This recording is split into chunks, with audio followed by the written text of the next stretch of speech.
আল্লামা রুহুল আমিন রহমাতুল্লাহ আলাইহি হুজুর আমার প্রতিদিন তাহাজ্জুদের নামাজ, কোনদিন মক্কা শরীফ, কোনদিন মদিনা শরীফ তাহাজ্জুদের নামাজ পড়েছেন, ফজরের নামাজ পড়েছেন, আবার বাড়িতে চলে এসেছেন, মক্কা শরীফে গিয়েছেন, তাহাজ্জুদের নামাজ পড়েছেন, ফজরের নামাজ পড়েছেন, বাড়ি এসেছেন, আবার পরের দিনে মদিনা শরীফে চলে গেছেন, তাহাজ্জুদের নামাজ পড়েছেন, ফজরের নামাজ পড়েছেন, আবার তিনি যথারীতি বাড়ি চলে এসেছেন।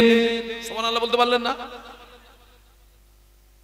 হুজুরের যিনি খাদেম ছিলেন বলে আমি আমি আমি প্রতিনিয়ত হুজুরকে আমি খুঁজে পাই না, ভোরের বেলা রাতের বেলা হুজুরকে খুঁজে পাই না। আমি এক রাত্রে নিয়ত করলাম আজকের একটু পাহারা দেব, হুজুর কোথায় যায় আজকের আমি একটু পাহারা দেব। হুজুরের খাদেম বলেন আমি পাহারা দিলাম, হুজুর রাতে কোথায় চলে গেল আমি বলতে পারলাম না। ভোর হয়ে গেল, আমি হুজুরকে পাচ্ছি না, ঘরের ভিতর থেকে আশেপাশে খুঁজলাম, কোথাও আমি পেলাম না।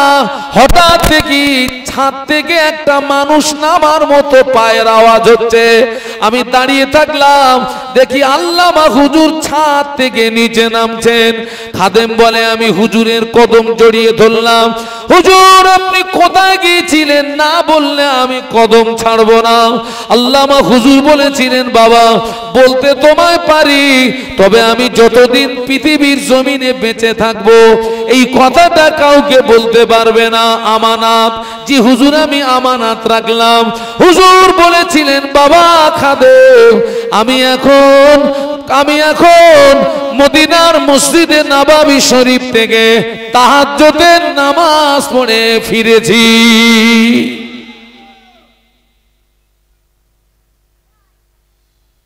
কিসের নামাজ পড়ে ফিরেছি? আর এটা গেলে কখন, আসলে কখন, আর তাহাজ্জুদ পড়লে কখন? এ তো এক শ্রেণীর মানুষ বলবে হুজুর তো গাঁজায় দম দিয়ে কথা বলতেছে নাকি। শুনেছি গাঁজায় দম দিলে নাই চোখ দুটো করেঙ্গার মতো লাল হয়, ব্রেন আউট অফ রেঞ্জ, কাজ করে না। অনেকে নাকি বাড়ি এসে বউরে বলে মা ভাত দাও, ব্রেনে কাজ করে না তো, কাকে কি বলতেছে। হ্যাঁ আমি কি গাঁজায় দম দেওয়া কথা বলছি নাকি?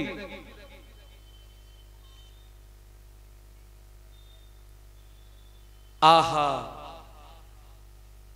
ওই আল্লামা রুহুল আমিন রাহমাতুল্লাহ আলাইহি তিনি নিজে জাহান্নামের আগুন থেকে বেঁচেছিলেন, আহলবর্গকে জাহান্নামের আগুন থেকে বাঁচাতে গিয়ে 32 বছর সমাজের মাটিতে কোরআন হাদিস ইজমা কিয়াসের মানদণ্ডে ওয়াজ নসিহত করলেন, মানুষদেরকে ধর্মের দিকে ডাকলেন, অন্যায় প্রতিবাদ করলেন, মানুষদেরকে ধর্মের দিকে ডাকলেন, অন্যায়ের প্রতিবাদ করলেন।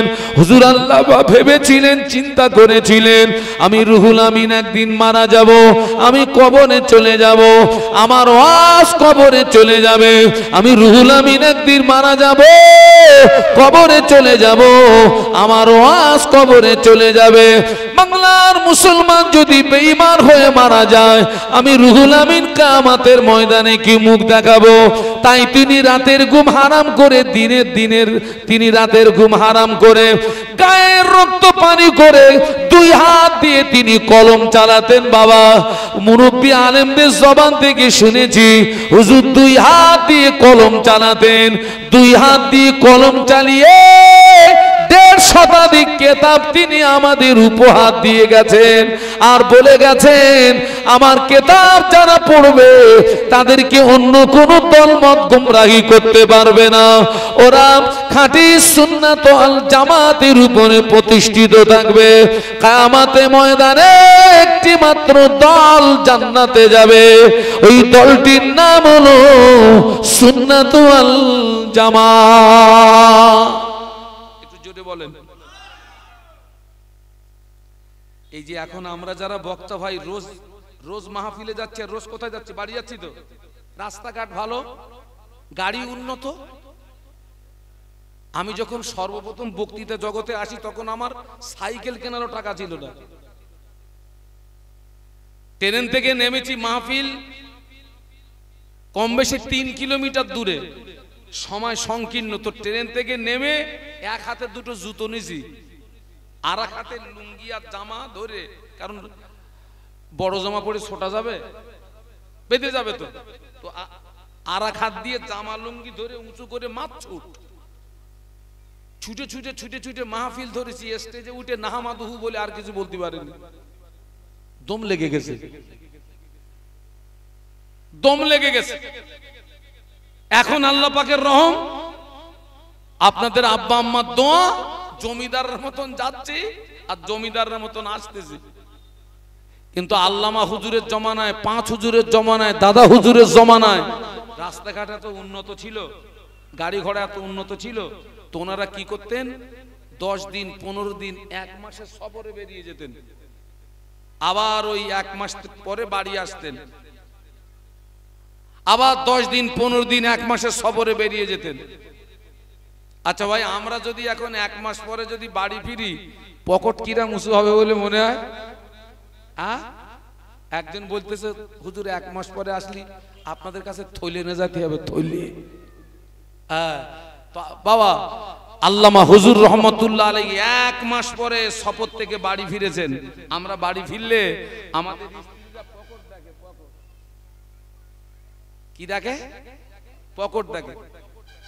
আল্লামা হুজুরের স্ত্রী আল্লামা হুজুরের পকেটে হাত দিয়ে দেখে গুটি কতক পয়সা ছাড়া আর কোনো পয়সা নাই। জিজ্ঞাসা করেন, স্যার 1 মাস পরে আপনি সফর থেকে ফিরলেন, আপনার পকেটে কেন টাকা দেখি না, পয়সা দেখি না?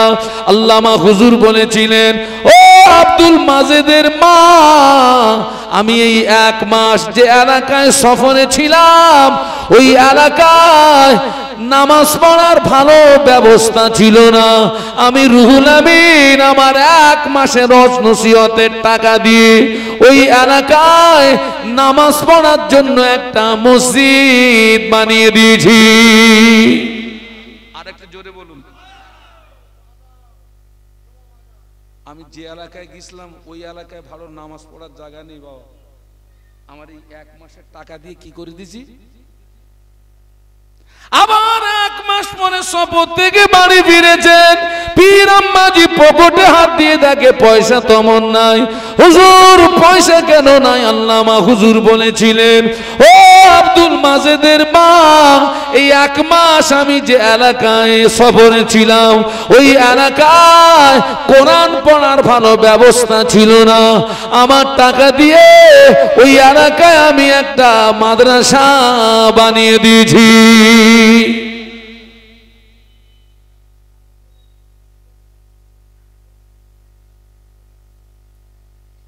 তানারা নিজেরা বেঁচেছিলেন আহাল বর্গকে। আমি এই যে লাইনে যাচ্ছি এখন, এই লাইনে যদি ফুল এরকম ব্যাখ্যা দিতে যাই, আমার টার্গেটে আমি পৌঁছতে পারবো না, ওই জন্য শর্ট করে দিচ্ছি। তামাম পৃথিবীর জমিনে যত নবী রাসূল তানারা কার দেওয়া দায়িত্ব পালন করেছেন, আল্লাহর দেওয়া, সেই দায়িত্ব পালন করতে গিয়ে আমি আমাদের নবীর উদাহরণ দিয়েছিলাম। 13 বছর মার খেয়েছেন, দান শহীদ হলো, তায়েফে রক্ত দিতে হলো, জন্মভূমি ছেড়ে দিয়ে মদিনাতে। ওখান থেকে আমি দাদা হুজুরের কাছে এসেছিলাম যে নবীর আদর্শ দেখি আমার দাদা হুজুরের ভিতরে আছে কিনা। তো তিনিও নিজে বেঁচেছিলেন আহাল বর্গকে বাঁচাতে গিয়ে তামিলনাড়ুর কন্যাকুমারী থেকে বাংলাদেশের বরিশাল এই বিস্তীর্ণ এলাকাব্যাপী খেদমত করে গেলেন। দাদা হুজুর যে বিস্তীর্ণ এলাকাব্যাপী খেদমত করে গেছেন, ও খেদমত করার ক্ষমতা আমাদের আছে? 5 হুজুর যে বিস্তীর্ণ এলাকাব্যাপী খেদমত করে গেছেন, ও খেদমত করার ক্ষমতা আছে? আল্লামা হুজুর যে বিস্তীর্ণ এলাকাব্যাপী খেদমত করে গেলেন, 2 হাত দিয়ে কলম চালিয়ে কিতাব লিখে বাংলার মুসলমানদের ঈমান বাঁচিয়ে গেলেন, ক্ষমতা আছে? বলুন বলুন না। আমি বলেছিলাম বাড়ির গার্জেন যিনি, তিনি ওই বাড়ির সদস্যদিগের কি রাখাল। আমরা কি আমাদের বাড়িটা সামলাতে পারবো না? একটু কথা বলেন। তোমার আসাম ত্রিপুরায় যেতে হবে না, আমরা কি আমাদের নিজের বাড়িটা সামলাতে পারবো না? আপনার বাড়ি আপনি সামলান, ওনার বাড়ি উনি সামলান, এনার বাড়ি ইনি সামলান। ওতে বেশি কাজ হবে না, ওতে বেশি কাজ হবে। আর হুজুররা 2 ঘন্টা ঢিল মেরে পালাবে আর জনগণ নাকে তেল দিয়ে ঘুমোবে, সমাজ সোজা হবে বাবা? হবে? আল্লাহ নবী 1500 বছর আগে বলে গেলেন, আল্লাহ নবী বললেন, মান রাআ মিনকুম মুনকারান ফালিয়ুগাইয়িরহু বিয়াদিহি ফাইল্লাম ইস্তাতি ফাবিলিসানিহি ফাইল্লাম ইস্তাতি ফাবিকলবিহি ওয়া যালিকা আদাফুল ঈমান আও কামা ক্বালা আলাইহিস সালাম। আল্লাহ নবী বললেন, তোমার সামনে যদি কোনো অন্যায় অপরাধ কাজ হয়, আমি আল্লাহ নবী বলছি তুমি অন্যায়ের প্রতিবাদ করবে। ওই অন্যায়ের প্রতিবাদ ধারা নবী বলেছেন 3টি। 1 নাম্বার, তোমার বাহুকে মজবুত করে হাত দিয়ে অন্যায়ের প্রতিবাদ করবে। হাত দিয়ে যদি না পারো, আমি আল্লাহ নবী বলছি তুমি জবান দিয়ে অন্যায়ের প্রতিবাদ করবে। জবান দিয়ে যদি না পারো, আমি আল্লাহ নবী বলছি তুমি কমপক্ষে অন্তর দিয়ে ঘৃণা করবে। ওটা হলো দুর্বলতম ঈমানের লক্ষণ। আমাদের সামনে অন্যায় কাজ হলে রাসূল কি করতে বলেছেন? বলুন বলুন। প্রতিবাদ করতে বলেছেন। সেই প্রতিবাদের ধারা বলেছেন কটা? 3টি। 1 নাম্বার, বাহুকে মজবুত করে হাত দিয়ে, যদি না পারো জবান দিয়ে, যদি না পারো অন্তর দিয়ে ঘৃণা, তার থেকে সম্পর্ক ছিন্ন করো, তার থেকে দূরে থাকো। বেয়াদবি ক্ষমা চেয়ে জিজ্ঞাসা করছি, আমাদের বর্তমান যুগ সন্ধিক্ষণে অন্যায়ের প্রতিবাদ আর আছে?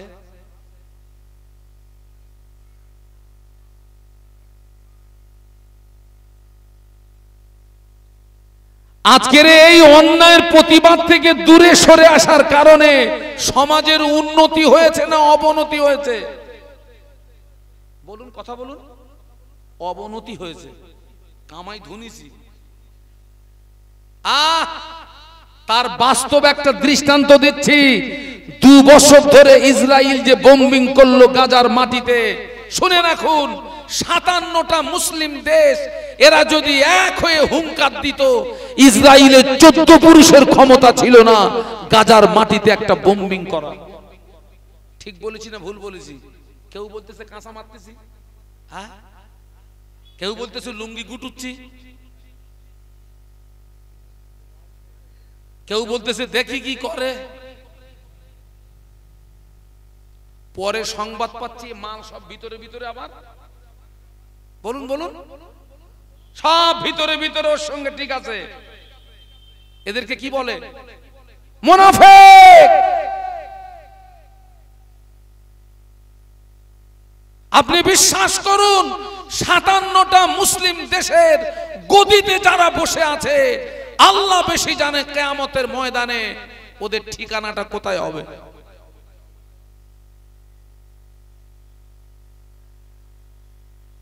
গদিতে বসা সহজ, গদির দায়িত্ব পালন করা কঠিন। আমার তো সময় সময় মনে হচ্ছিল এই রকম দোয়া করি, আল্লাহ তুমি যখন আব্রাহা বাদশাহ হস্তি বাহিনীকে ধ্বংস করার জন্য যেমন ঝাঁকে ঝাঁকে পাখি দিয়ে পাথর দিয়ে তাদেরকে ধ্বংস করে দিয়েছিলে, এই রকম কিছু একটা পাঠিয়ে ওই 57টা মুসলিম দেশকে ধ্বংস করে দাও। ওই আগে মূল গদিতে যেগুলো বসে আছে ওইগুলোরে মেরে ফেলে দাও, জমিনের নিচে দাবিয়ে দাও আমাদের।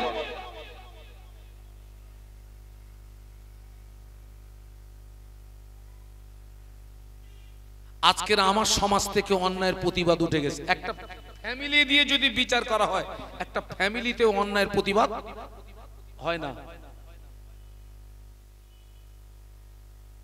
বাবা, কিয়ামতের ময়দানে আল্লাহ পাকের আরশে পাকের রহমতের ঠান্ডা ছায়া ছাড়া আর কোনো ছায়া থাকবে না, থাকবে না।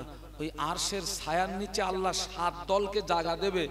ওই 7 দলের ভিতরে এক দল হচ্ছে ইমামুন আদিলুন, যারা ন্যায় বিচার করে, ইনসাফের সঙ্গে বিচার করে, হক বিচার করে, আল্লাহ কিয়ামতের ময়দানে আরশের রহমতের ঠান্ডা ছায়ার নিচে তাদের জায়গা করে দেবে। একটু জোরে বলুন। আমরা কিন্তু সবাই এক একজন বিচারক। বলো, আমার ঘরের অনেক বিচার আমার করতে হয়, আপনার ঘরের অনেক বিচার আপনারে। কিন্তু আপনি দেখতে পাচ্ছেন আমার ছেলের অন্যায়, আপনি দেখতে পাচ্ছেন ছেলের অন্যায়, কিন্তু আপনি প্রতিবাদ করতে পারতেছেন না। কারণ ওরা যদি প্রতিবাদ করে যদি বলে বাপ তোর খাদ্য দেবো না, আমি কি করব? আর এরকম হয় না, হয় না? খাওয়ানোর মালিক কে? রুজির মালিক কে? তাহলে তোমার ছেলের অন্যায়ের প্রতিবাদটা করলে না, ও যদি তোমার খেতে না দেয়, ইমান ঠিক আছে না? একটু কিছু হয়েছে ওর ভিতরে? ইমানটা ঠিক আছে?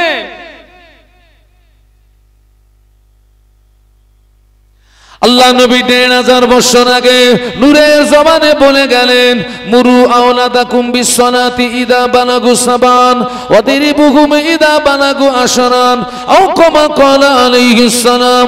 আল্লাহ নবী বললেন, তোমার ছেলে মেয়ের বয়স যখন হবে ৭, ওদের নামাজের কথা বলো। ছেলে নামাজ পড়ো, মেয়ে নামাজ পড়ো, ছেলে নামাজ পড়ো, মেয়ে নামাজ পড়ো। ৭ থেকে ১০ পর্যন্ত মুখে মুখে বলো। ১০ অতিক্রম হয়ে গেলে, ছেলে যদি নামাজ না পড়ে, মেয়ে যদি নামাজ না পড়ে, আল্লাহ নবী বললেন, ওয়াদরিবুহুম, তুমি তাকে মারো। আল্লাহ নবী ছেলে মেয়েকে নামাজের কথা বলতে বলেছেন কত বছর বয়সে? ৭ থেকে ১০, মুখে মুখে। আবার ছেলেদের বাপ বলা যায় না? যায় না? যায় না? বাপ নামাজটা পড় বাপ। মেয়েরে মা বলা যায় না? যায় না? মা নামাজটা পড় মা। রাসূল বলেছেন ৭ থেকে ১০ পর্যন্ত মুখে মুখে বলো। পরেই বললেন ১০ অতিক্রম হয়ে গেলে যদি না ছেলে মেয়ে নামাজ না পড়ে, রাসূল বলেছেন ওয়াদরিবহুম, আমরের সিগা, তুমি তাকে মারো। একজন বলছে, হুজুর আপনি তো আপনার মতন বলতেছেন, ও ছেলেরে নামাজের কথা বললি ওজন রোকে। আমি চাচা ছেলের বয়স কত তা বলতেছে ২৭ বছর। কত? আমি বললাম ও তো আপনারা তো রুকেছে, আপনার মারিনি, ভাগ্য ভালো। আপনার উপর তো মা ফরজ হয়ে গেছে, সুন্নত না নফল না। হুজুর এত বড় কথা, আমি চাচা লাপালি হবে না তো? নবী নামাজের কথা বলতে বলেছেন কত বছরে? ৭-এ। আর চাচা বলতেছে কত? ও মার সুন্নত না ফরজ? বাবা, এই আপনারা দৈনন্দিন আপনারা বাজার করেন তো নাকি সকালে? অনেক মানুষ দৈনন্দিন বাজার করে তো সকালে। আমি আমার কথা বলি, আমি যে কতদিন ওই সকালের বাজারের মুখ দেখিনি আল্লাহ ভালো জানে। কারণ আমার সারা রাত ঘুম হয় না। আমার খাসিয়াত ওই ফজরের আগে খাবো, ফজর পড়বো, আল্লাহর নামে বিছানায় চলে যাব। এবারে ১২টাও বাজতে পারে, ১১টাও বাজতে পারে। এখন এই স্ত্রীর সঙ্গে মাঝে মাঝে একটু সমস্যা হয়।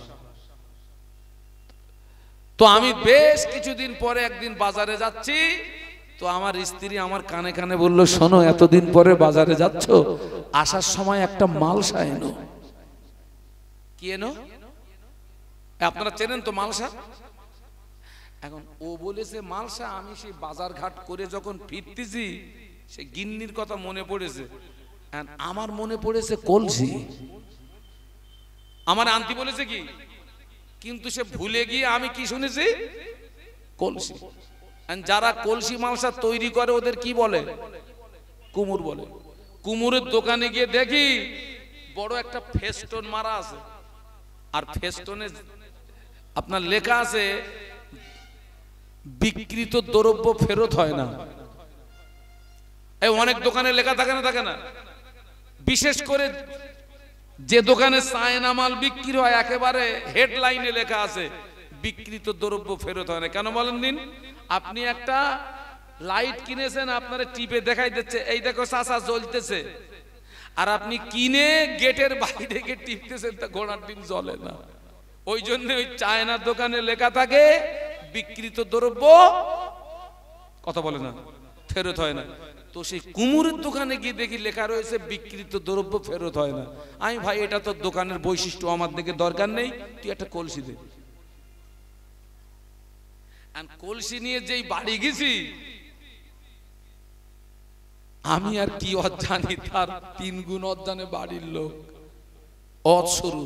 একদিন পরে বাজারে গেলে আনতি বললাম কি আর তুমি এনে মরেছো কি, তোমার মতন পুরুষ দিয়ে সংসার হয়?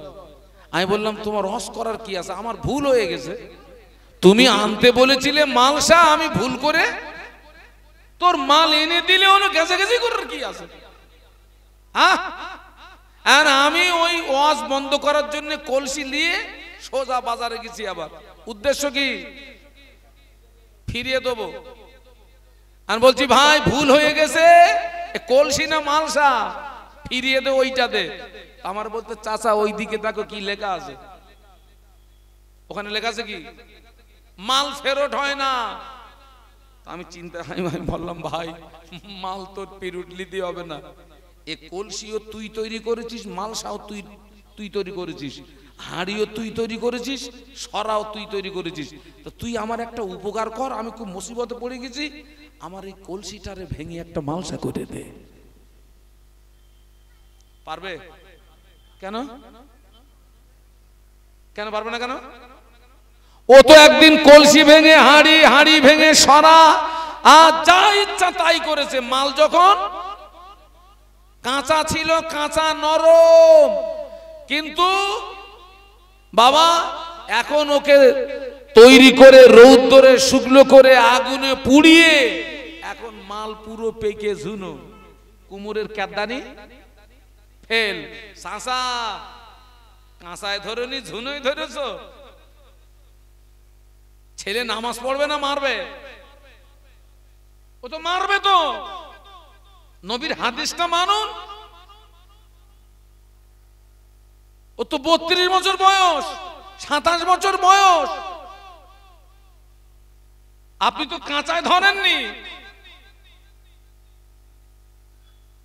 ও আমার মারা, আমাদের বসিরহাটের সংলগ্ন খোলাপতা বলে একটি জায়গা আছে, ওই খোলাপতার জমিনকে ধন্য করে শুয়ে আছেন হযরত বজলুর রহমান দারগাপুরী রহমাতুল্লাহ আলাইহি, যিনি হলেন একজন জেহাদি আলেম। বজলুর রহমান দারগাপুরী রহমাতুল্লাহ আলাইহি সৌদির আলেমদের সঙ্গে বাহাস করে ওই বাহাসে তিনি জয়ী হয়েছিলেন। বজলুর রহমান দারগাপুরী রহমাতুল্লাহ আলাইহি, হুজুরের বয়স তখন 7 বছর। হুজুরের বয়স তখন 7 বছর। হুজুর মাঠে মাঠে ছেলেদের সঙ্গে খেলাধুলা করতে গিয়েছেন, গ্রামের ছেলেদের সঙ্গে মাঠে খেলাধুলা করতে গিয়েছেন। খেলাধুলা করে যখন বাড়িতে এসেছেন, সূর্য পশ্চিম দিকে অনেকটা ঢলে গিয়েছে। হুজুরের গায়ে কাদামাটি ঘাম। হুজুর এসেই বলছেন আম্মা জান ভাত দেন।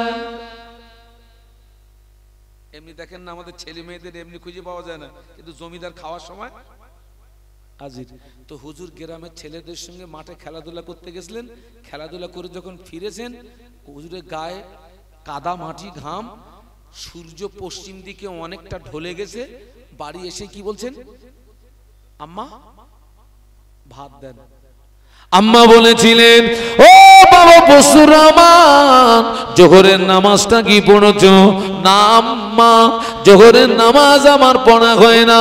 আম্মা জান যখন ছেলে যখন এই কথা বললেন, মা জবাব দিয়েছিলেন, বাবা বজলুর রহমান, তুমি কি জানো না তোমার মা কোনো বেনামাজিকে ভাত দেয় না?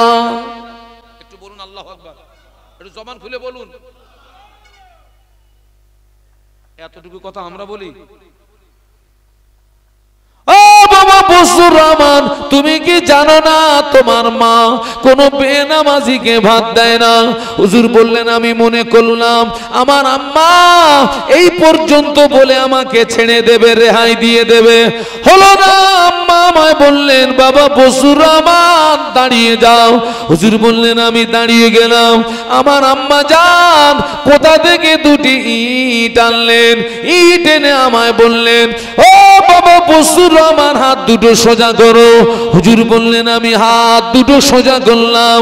আমার আম্মা জান দুই হাতে দুটি ইট তুলে দিয়ে বললেন, বাবা বজলুর রহমান, ইট যদি পড়ে যায় শাস্তি আরো দ্বিগুণ হবে। বয়স কত বলেছি? 7 বছরের ছেলে হাতে ইট রাখতে পারবে?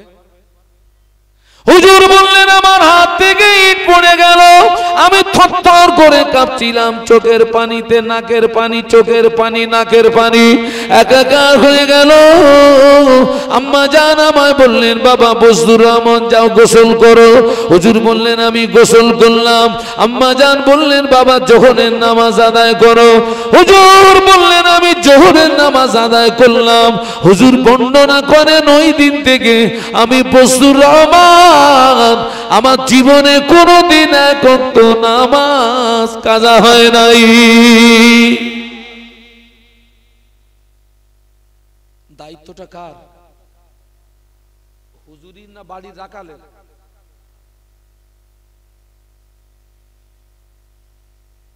আমরা সকলে এক একজন রাখাল। আপনার বাড়িটা আপনি সামলান, হুজুর লাগবে না। আবার বলছি, আমি কিন্তু 2 ঘন্টা ঢিল মেরে পালাবো। আপনি হয়তো কেউ হয়তো বলতে পারেন যে হুজুরের মা এত নিষ্ঠুর, 7 বছরের ছেলের হাতে ইট তুলে দিল নামাজের জন্য। ও তো মা হয়ে সন্তানের প্রতি অত্যাচার করেছে। কিছুক্ষণের জন্য আমি আপনার কথাটাকে সমর্থন করলাম। যদি ওটা অত্যাচার হয়, ওই 5 মিনিটের অত্যাচারে ওই ছেলেটার জন্য কোটি কোটি বছরের জাহান্নামের আগুন হারাম হয়ে গেছে। আরো জোরে বলুন। আর আমরা ছেলে মেয়ের প্রতি দরদ দেখি, ওদেরকে জাহান্নামের দিকে ঠেলে দেই, জাহান্নামের দিকে ঠেলে দেই। বাবা দরদ দেখি, অন্তত আপনি আপনার বাড়ির দায়িত্বটা পালন করুন, আমি আমার বাড়ির দায়িত্বটা পালন করি। 1 লাখ টাকা খরচ করে মাহফিল দিয়ে যা উপকার না হবে, তার চেয়ে 3 গুণ বেশি উপকার হবে। এখন পরিষ্কার কথা, মাহফিল হওয়া মানে লাভ আমাদের আর প্যান্ডেলওয়ালাদের। মাল দিয়ে বাড়ি যাব, একদম সোজা কথা, গোদা বাংলা কথা। আল্লাহ আমাদের সবাইকে খাতেমা বিল খায়র নসিব করেন। একটু বলুন আল্লাহুম্মা আমিন, বলুন আল্লাহুম্মা আমিন। হ্যাঁ, আপনি যখন নামাজ পড়ছেন, ছেলেকে নামাজের কথা বলবেন, মেয়েকে বলবেন, স্ত্রীকে বলবেন। আর শ্বশুর যারা আছেন, শ্বশুর, আমি এখনো আমার ঘরের শ্বশুর হইনি, শ্বশুর যারা আছেন বাড়ির বৌমাটারে সামলাবেন। যে বাড়িতে বাপ নামাজ পড়ে, মা নামাজ পড়ে, ছেলে নামাজ পড়ে, মেয়ে নামাজ পড়ে, বৌমা নামাজ পড়ে, বাপ নামাজ পড়ে, মা নামাজ পড়ে, ছেলে নামাজ পড়ে, মেয়ে নামাজ পড়ে, বৌমা নামাজ পড়ে, ওই বাড়িটাতে আল্লাহর আসমান থেকে রহমত বরকত নাজিল হয়। বাবা, আগে অনেক বাড়ির ভিতর থেকে ফজরের নামাজের পরে কোরআন তেলাওয়াতের আওয়াজ শোনা যেত। অনেক ঘরের ভিতর থেকে মাগরিবের নামাজের পরে কোরআন তেলাওয়াতের আওয়াজ পাওয়া যেত। সেসব লোক কবরে চলে গেছে বাবা। এখন সেই বাড়ির ভিতর থেকে কোরআন তেলাওয়াতের আওয়াজ শোনা যায় না, তবে বিনিময়ে অধিকাংশ ঘরের ভিতর থেকে গানের আওয়াজ, বাজনার আওয়াজ শুনতে পাওয়া যায়। যে বাড়িটায় গান বাজনা হয়, ওই বাড়িটায় আল্লাহর আসমান থেকে গজব নাজিল হয়। আল্লাহ নবী সাহাবীদের বলেছিলেন, ও সাহাবীরা খবরদার, তোমরা জানো তোমাদের ঘরগুলোকে কবর বানিও না, কবর বানিও না। যে বাড়িটায় নামাজ হয় না, ওই বাড়িটা হলো কবরের সমতুল্য। আজ অধিকাংশ ঘরগুলোকে আমরা কবর বানিয়েছি না বানাইনি? বলুন বলুন বলুন। অধিকাংশ ঘরগুলো কবর হয়ে গেছে। 24 ঘন্টার ভিতরে কোনো নামাজ হয় না বাড়িটায়। এখনো অনেক মুসলমানের বাড়ি নামাজের পার্টি নেই। মানেন না মানেন না, নামাজের পার্টি নেই।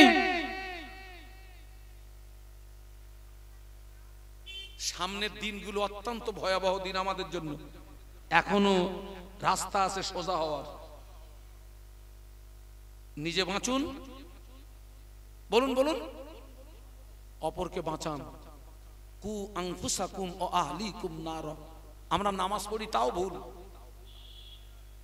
আল্লাহ নবী বলেছেন সল্লু কামা রাআইতুমুনি সল্লি, নামাজ পড়ো ওইভাবে যেভাবে আমাকে পড়তে দেখো। একটু বলুন সুবহানাল্লাহ। নামাজ পড়তে হবে কার মতো? নবীর মতো। এবং নামাজ পড়তে হবে ধৈর্যের সঙ্গে। আমরা সবচেয়ে বেশি ব্যস্ততা দেখাই কোথায়? বলুন বলুন, কত শটে মারা যায়, কত শটে মারা যায়। ও নামাজ আল্লাহর দরবারে যাবে না। আল্লাহ রাসূল বলেছেন সল্লু কামা রাআইতুমুনি সল্লি, নামাজ পড়ো ওইভাবে যেভাবে আমাকে নামাজ পড়তে দেখো। আমাদের গোসলে ভুল, উজুই ভুল, নামাজে ভুল, সেজদায় ভুল, রুকুতে ভুল, ভুল আর ভুল। আমি সেজন্য আমি জলসায় জি, আপনি ওই যে আল্লাহ রাসূল বললেন নামাজ পড়ো ওইভাবে যেভাবে আমাকে পড়তে দেখো। আমরা কি নবীকে দেখেছি? তাহলে নবী কি করে নামাজ পড়তেন আমরা কি করে জানবো?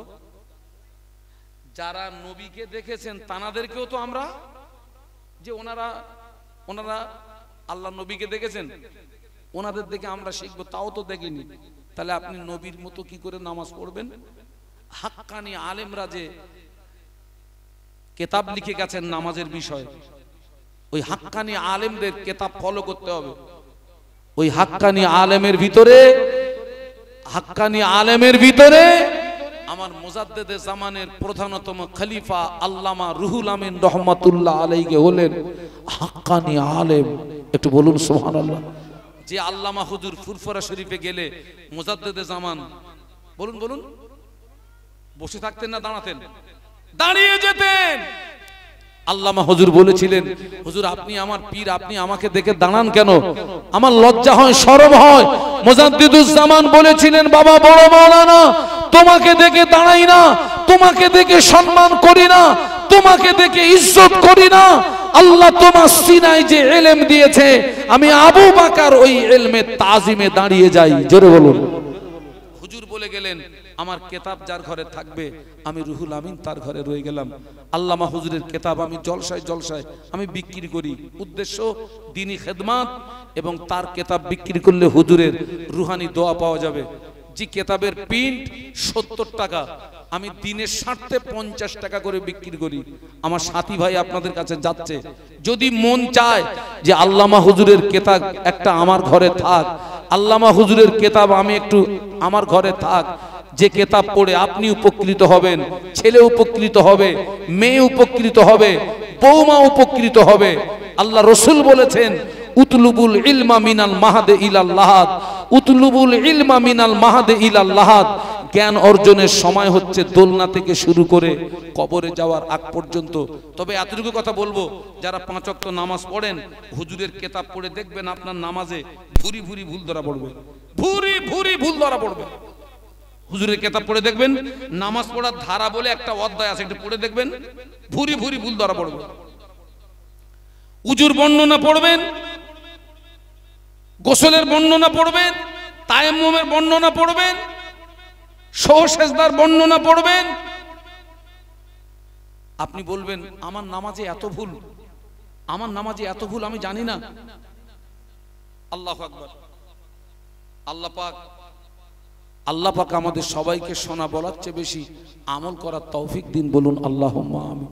একটু মহব্বতের সঙ্গে বলুন আল্লাহুম্মা আমিন। আমার ভাইরা, এই যে আজকের মাহফিলটা হচ্ছে, আজকের যে মাহফিলটা হচ্ছে, এই আমরা আলেম ওলামা এসছি, আমাদের নজরানা, প্যান্ডেল খরচ, মাইক খরচ, তাবাররুক খরচ, এই গ্রামের একটা মোটা অঙ্কের অর্থ খরচ হচ্ছে বাবা। এই টাকা খরচ করা সার্থ হবে। আজকের এই মাহফিল হওয়ার পরে অন্তত এই গ্রামের 5টা বেকা মানুষ যদি সোজা হয়, বেকা মানুষ সোজা হয় মানে আপনাদের গ্রামে যদি কেউ কুঁজো থাকে, আপনারা মাহফিল থেকে গিয়ে ওরে টেনে সোজা করবেন, ওই সোজা। এই গ্রামের 5টা বেকা মানুষ যদি সোজা হয়, তবে অর্থ খরচ করা, আলেমদের গা ঘামিয়ে দুটো কথা বলা, আপনাদের মূল্যবান সময় অতিবাহিত করা সবটাই বলুন বলুন সবটাই সার্থক হবে, সবটাই সার্থক হবে।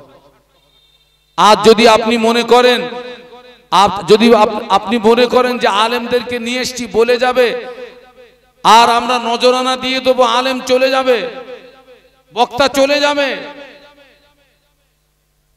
আপনি কিচ্ছু পাবেন না, আপনি কিচ্ছু পাবেন না। এই মাহফিলে ওয়াজ, এই জায়গাটা হচ্ছে জীবন সংশোধন হওয়ার জায়গা, এই জায়গাটা হচ্ছে জীবন পরিবর্তন হওয়ার জায়গা। এই রকম মাহফিলে ওয়াজ থেকে মানুষ ওয়াজ শুনে আমল করে সাধারণ মানুষ থেকে অনেকে আল্লাহর ওলি হয়ে গিয়েছেন। একটু বলুন সুবহানাল্লাহ। সাধারণ মানুষ আল্লাহর ওলি হয়েছে। মুজাদ্দিদে জামানের ইসালে সবে মানুষ ওয়াজ শুনে বেনামাজি নামাজি হয়েছে, বেরোজগার রোজাদার হয়েছে, আল্লাহ ভোলা মানুষ আল্লাহওয়ালা হয়ে গিয়েছে। বলুন সুবহানাল্লাহ। আর আমাদের ওয়াজ শুনে সোজা হওয়ার তুলনায় আরো আসলে শস্যের ভিতরে যদি ভূত থাকে ভাই, অত্যন্ত দুঃখের সঙ্গে বলছি, এই যে আমরা যারা বক্তা, আল্লাহু আকবার, অনেক কথা কানে আসে, অনেক বক্তা আছে সারা রাত ওয়াজ করতে নামাজ পড়ে না, নামাজ পড়ে না। আমার রিপোর্ট দিতে পারবে আমার স্ত্রী, আর আমার রিপোর্ট দিতে পারবে আমার গাড়ির ড্রাইভার। আমার স্ত্রীর চেয়ে আরো বেশি রিপোর্ট দেবে ড্রাইভার, কারণ স্ত্রীর সঙ্গে আমার যতটা সময় পাস না হয় তার থেকে 3 গুণ সময় বেশি পাস হয় আমার ড্রাইভারের সঙ্গে। ও আমার ভিতরের খবর রাখে, এ মাল কি রাম।